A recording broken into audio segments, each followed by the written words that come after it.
ফরিদপুর ৪ আসনে বিএনপির জয়ী প্রার্থী শহীদুল ইসলাম বাবুল কুশল বিনিময়ের সময় কৃতজ্ঞতা প্রকাশ করে বলেন, জনগণ ভালোবাসা দিয়ে ভোট দিয়ে চিরঋণী করে রেখেছে।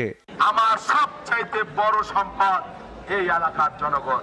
তাদেরকে সাথে নিয়ে তাদের জন্য আমি আমার জীবনকে উৎসর্গ করে দিলাম।